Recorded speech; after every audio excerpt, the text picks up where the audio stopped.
Some students take a little bit longer to learn to change the partials on the trumpet. Back in a moment with some tips to help you help your beginning trumpets. Strike up the band so you can give your kids a helping hand.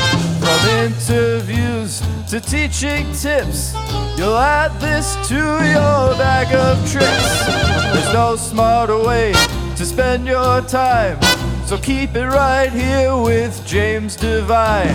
The Music Ed Podcast, where you get quick and easy tips on how to be a better band teacher.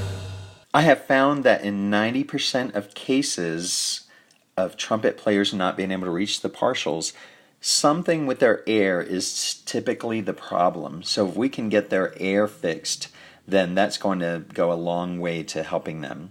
A couple of tips I have on my board. I created just a little Word document and cut it out to make it a little bit more fun with O, and E on the wall. And I'll remind them the O is for lower notes, is for the middle notes, and E is for the higher notes.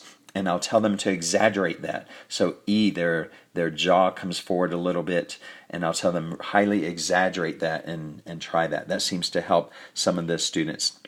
A tip I picked up from the band directors group is to have the student think about a marble being stuck in their bell, and they're trying to shoot that marble out.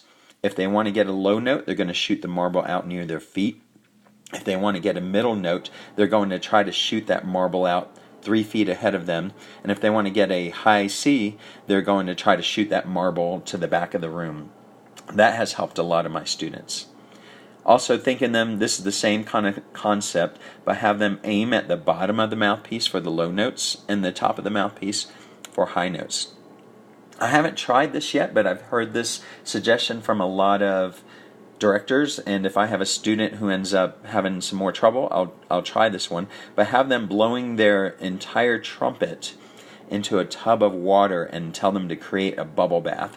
So you need a tub or a bucket of water, and be very careful with this around middle schoolers because you know how crazy they can be. So make sure you're always in control of the bucket, and have them just dip the bell in there, and they're going to try to make a bubble bath with their air.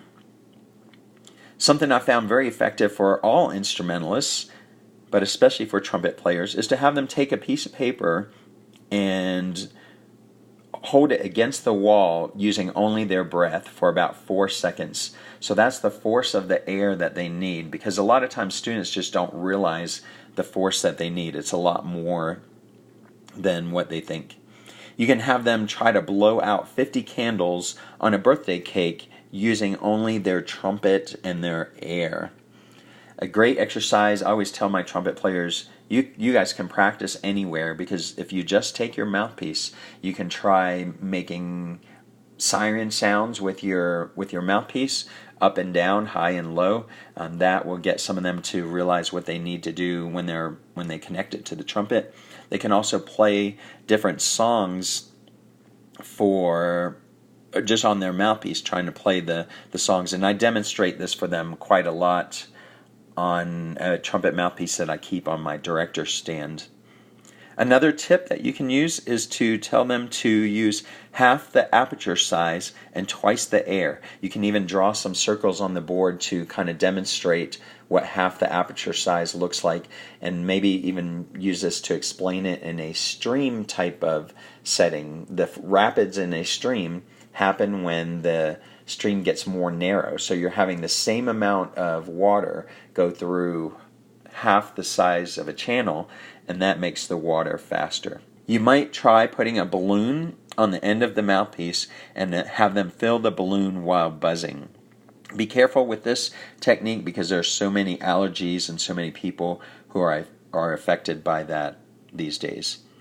Hey, if this podcast has helped you, would you consider supporting us on patreon.com? You can go to patreon.com/themusicedpodcast, and you'll find some rewards and special incentives there, and it will help this podcast to continue coming to you. The Music Ed Podcast, where you get quick and easy tips for how to be a better band teacher.